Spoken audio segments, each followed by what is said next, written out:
पटेल प्रहलाद भाई। नमस्कार, world news में आज पाकिस्तान के खिलाफ हिंदुस्तान के सख्त रुख ने शहबाज सरकार की नींद उड़ा दी है। अब पाकिस्तान सरकार ने यूएन में गुहार लगाई है।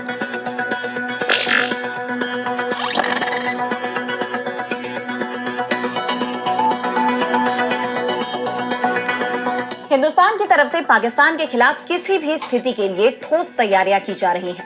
हिंदुस्तान ने सिंधु जल समझौता खत्म करने के बाद अब पाकिस्तान से आयात निर्यात पर भी पूरी तरह से रोक लगा दी है। ऐसे में पाकिस्तान की घबराहट साफ दिखाई दे रही है। पाकिस्तानी रक्षा मंत्री ने हिंदुस्तान पर हमले की धमकी दे दी है। इस पर हम करेंगे विस्तार से चर्चा, लेकिन आइए जरा उन खबरों को भी देख लें जिन पर आगे होगी बात। अमेरिका ने छोड़ी रूस यूक्रेन युद्ध की मध्यस्थता, कहा यह हमारा युद्ध नहीं, यूक्रेन से मिनरल डील के एक दिन बाद की घोषणा। हुतियों ने इजरायल पर दागी ताबड़तोड़ मिसाइलें, गुस्साए अमेरिकी राष्ट्रपति ट्रंप ने सेनाओं को हुती के सैन्य क्षमताओं को पूरी तरह खत्म करने का दिया आदेश।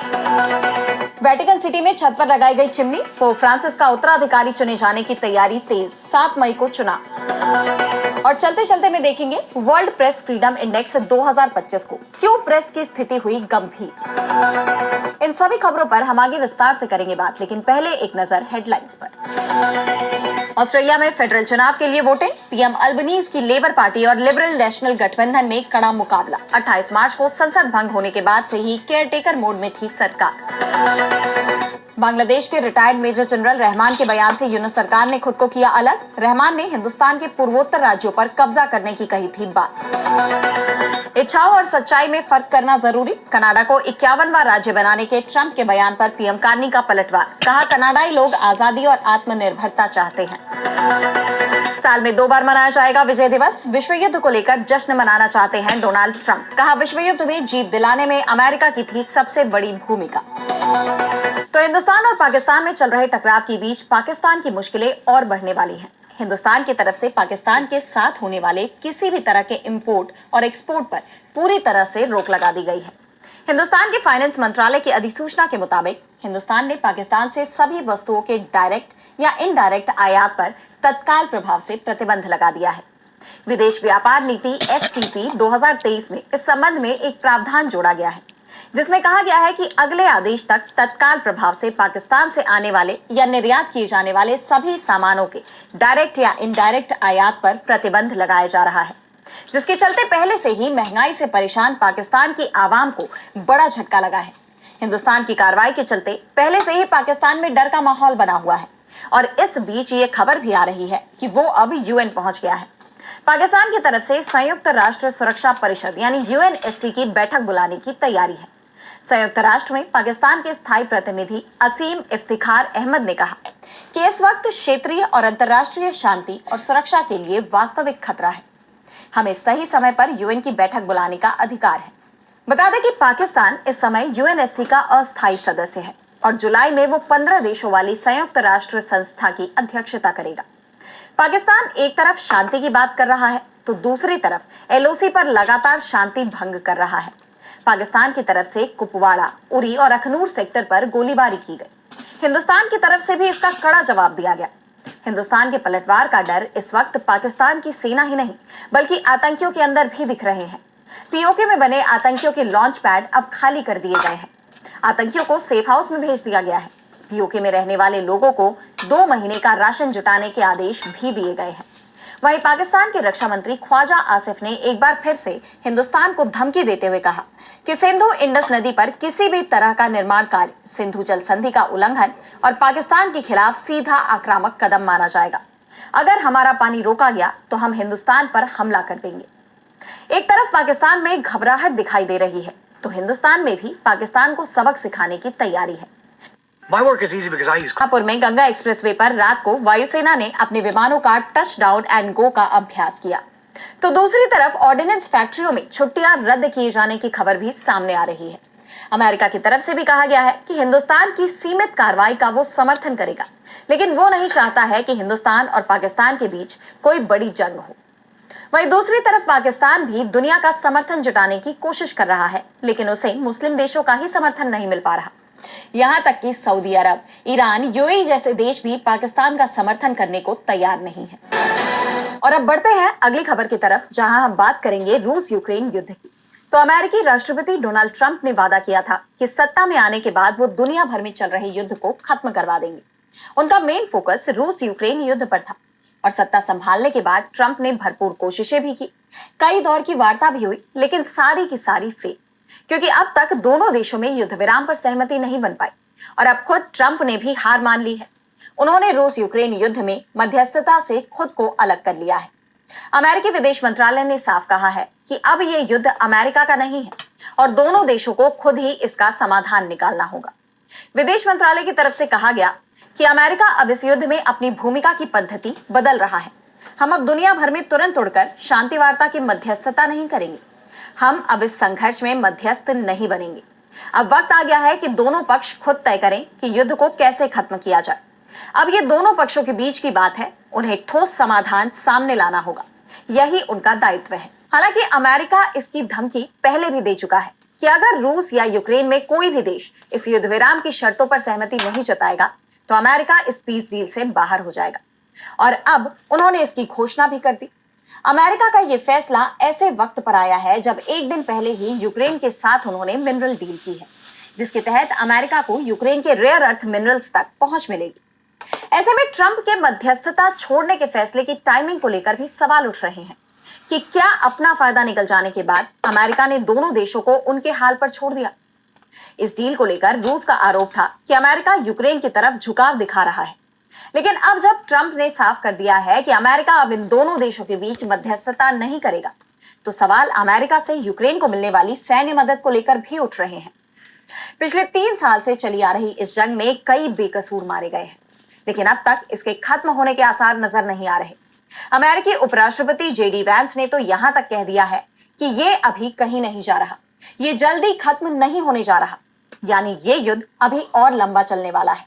ऐसे में इस क्षेत्र के हालात को लेकर पूरी दुनिया में चिंता देखी जा रही है। और अब अगली खबर में बात करेंगे हूती विद्रोहियों के हमले पर भड़के अमेरिका की। तो यमन में स्थित हूती विद्रोहियों के खिलाफ अमेरिका ने कड़ा रुख अपनाया हुआ है। अमेरिकी सेना लगातार हूतियों के ठिकानों को निशाना बना रही है और हूतियों की तरफ से भी इन हमलों का कड़ा जवाब दिया जा रहा है। इस बीच अब इजरायल पर हूतियों ने बड़ा हमला किया है। बीते दिन उत्तरी इजरायल में हवाई हमले के सायरन सक्रिय हो गए। इजरायली सेना आईडीएफ ने बताया कि 2000 किलोमीटर से ज्यादा दूरी से हूती विद्रोहियों की तरफ से 2 मिसाइलें दागी गई। ये मिसाइलें तल अवीव शहर और रेमेट डेविड वायुसेना अड्डे को निशाना बनाकर दागी गई थी, लेकिन उन्होंने इसे हवा में ही नष्ट कर दिया। आईडीएफ ने कहा कि वो इस घटना की फिलहाल जांच कर रहा है। अभी तक किसी के घायल होने या नुकसान की सूचना नहीं मिली है। वहीं इजरायल की सरकारी मीडिया कान टीवी ने बताया कि सुबह की घटना में इंटरसेप्टर का मलबा उत्तरी इजरायल के किबुत्ज मिशमार हाइमेक में एक किंडरगार्टन पर गिरा, लेकिन इसमें कोई हताहत नहीं हुआ। लेकिन इस घटना ने क्षेत्र में तनाव को और बढ़ा दिया है। इस बीच अमेरिकी राष्ट्रपति डोनाल्ड ट्रंप ने अमेरिकी सेनाओं को हूती की सैन्य क्षमताओं को पूरी तरह से खत्म करने का आदेश दे दिया है। ट्रंप लगातार हूतियों के खिलाफ सैन्य कार्रवाई कर रहे हैं। उन्होंने हूतियों का समर्थन करने के चलते ईरान पर भी प्रतिबंध लगाए हैं और अब वो हूतियों को उखाड़ फेंकने की दिशा में आगे बढ़ रहे हैं। राष्ट्रपति के आदेश के बाद अमेरिकी नौसेना ने अपने 2 विमानवाहक युद्धपोतों के बेड़े क्षेत्र में तैनात कर दिए हैं। पश्चिम एशिया में अमेरिका की सैन्य तैनाती बढ़ाई जा रही है। आपको बता दें कि हूती विद्रोही फलस्तीन के समर्थन में गजा में पैदा हुए मानवाधिकार संकट के खिलाफ लाल सागर में अमेरिकी और इजरायली जहाजों को लगातार निशाना बना रहे हैं।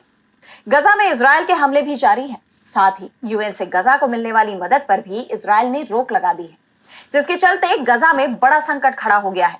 वो दाने दाने के लिए मोहताज हो गए हैं, लेकिन यूएन की अपील के बावजूद इजरायल के रुख में कोई बदलाव नहीं आया। और अब अगली खबर में बात होगी पोप के चुनाव के लिए तैयारियों की। तो वेटिकन सिटी में एक बार फिर इतिहास रचा जा रहा है। शुक्रवार को सिस्टीन चैपल की छत पर चिमनी लगाए जाने के साथ ही नए पोप के चयन की तैयारियां जोरों पर हैं। ये चिमनी न केवल एक संरचना है, बल्कि विश्व भर के कैथोलिक समुदाय के लिए उम्मीद और रहस्य का प्रतीक है। 7 मई को आयोजित होने वाले कॉन्क्लेव में कार्डिनल्स की तरफ से पोप फ्रांसिस के उत्तराधिकारी का चयन किया जाएगा, जिनका हाल ही में निधन हो गया। इस प्रक्रिया में चिमनी से निकलने वाला धुआं दुनिया को परिणाम की खबर देगा। काला धुआं मतलब कोई निर्णय नहीं और सफेद धुआं मतलब नए पोप का चुनाव हो गया है। सिस्टीन चैपल की ये परंपरा सदियों पुरानी है और इसमें रहस्य, आस्था और विज्ञान का अनोखा संगम देखने को मिलता है। वेटिकन के दमकल कर्मियों ने कड़ी मेहनत से इस चिमनी को स्थापित किया, जिसे देखकर ये एहसास होता है कि ये क्षण केवल तकनीकी नहीं बल्कि आध्यात्मिक भी है। कॉन्क्लेव के दौरान कार्डिनल्स गुप्त मतदान करते हैं और प्रत्येक 2 चरणों के बाद उनके मतपत्रों को एक विशेष भट्टी में जलाया जाता है। इस प्रक्रिया में रसायनों का इस्तेमाल कर धुएं का रंग कंट्रोल किया जाता है। अगर कोई पोप नहीं चुना जाता तो मतपत्रों में पोटेशियम परक्लोरेट, एंथ्रेसीन और सल्फर मिलाए जाते हैं, जिससे काला धुआं निकलता है। वहीं पोप के चयन होने के बाद पोटेशियम क्लोरेट, लैक्टोज और क्लोरोफॉर्म का मिश्रण सफेद धुआं पैदा करता है। यह दृश्य न केवल वेटिकन सिटी बल्कि पूरी दुनिया के लिए रोमांचक होता है। सेंट पीटर स्क्वायर में लाखों लोग इस चिमनी की ओर टकटकी लगाए इंतजार करते हैं। धुएं का रंग न केवल एक नतीजा है बल्कि ये विश्वास और एकता का संदेश भी देता है। जैसे ही सफेद धुआं आसमान में उठेगा, दुनिया एक नए पोप का स्वागत करेगी और सिस्टीन चैपल की ये चिमनी एक बार फिर इतिहास की गवाह बनेगी। और अब चलते चलते में बात करेंगे हिंदुस्तान और वैश्विक मीडिया की चुनौतियों की। तो आज यानी 3 मई 2025 को वर्ल्ड प्रेस फ्रीडम डे के मौके पर पेरिस स्थित international NGO reporters without border यानी RW की वर्ल्ड प्रेस फ्रीडम इंडेक्स 2025 ने वैश्विक मीडिया की स्थिति पर गहरी चिंता जताई है। इस इंडेक्स में हिंदुस्तान को 180 देशों में 151वां स्थान मिला है, जो पिछले साल की 159वीं रैंक से सुधार तो दर्शाता है, लेकिन स्थिति अब भी चिंताजनक है। नॉर्वे पहले और इरिट्रिया सबसे निचले पायदान पर है। भूटान, पाकिस्तान, चीन, रूस और उत्तर कोरिया जैसे देश हिंदुस्तान से नीचे हैं। इस रिपोर्ट के मुताबिक वैश्विक मीडिया आर्थिक संकट से जूझ रहा है। गूगल, फेसबुक और अमेजन जैसी टेक कंपनियों के दबदबे ने विज्ञापन का बड़ा हिस्सा छीन लिया है, जिससे मीडिया संस्थानों की फंडिंग घट रही है। हिंदुस्तान, लेबनान और बुल्गारिया जैसे देशों में मीडिया अक्सर ही नेताओं और कारोबारियों की सशर्त फंडिंग पर निर्भर है, जो स्वतंत्र पत्रकारिता को कमजोर करता है। वहीं राजनीतिक दबाव भी बढ़ रहा है। 42 देशों में जहां दुनिया की आधी से ज्यादा आबादी रहती है, वहां प्रेस की स्थिति बहुत गंभीर है। गजा में इजरायली सेना ने न्यूज रूम तबाह किए और 2023 से अब तक 200 से ज्यादा पत्रकार मारे गए। चीन और वियतनाम में सरकार का सख्त नियंत्रण है और स्वतंत्र पत्रकारों को खतरा रहता है। वहीं अमेरिका में भी प्रेस स्वतंत्रता पर सवाल उठे हैं। इस साल ट्रंप प्रशासन ने व्हाइट हाउस करेस्पॉन्डेंट्स एसोसिएशन की 111 साल पुरानी परंपरा तोड़कर यह तय करना शुरू किया कि कौन से पत्रकार राष्ट्रपति की कवरेज करेंगे। एपी, रॉयटर्स और हफ पोस्ट जैसे संस्थानों को रोकने के फैसले ने विवाद खड़ा कर दिया है। ट्रंप प्रशासन ने इसे लोकतांत्रिक बदलाव बताया, लेकिन मीडिया संगठनों ने इसे लोकतंत्र के लिए खतरा करार दिया। विश्व प्रेस स्वतंत्रता दिवस हमें याद दिलाता है कि पत्रकारिता लोकतंत्र का आधार है। आर्थिक, राजनीतिक और हिंसक चुनौतियों के बावजूद पत्रकार सच्चाई सामने लाने के लिए जोखिम उठा रहे हैं। ये दिन हमें उनके साहस को सलाम करने और प्रेस की आजादी के लिए एकजुट होने का अवसर देता है। तो आज इस वर्ल्ड बुलेटिन में इतना ही।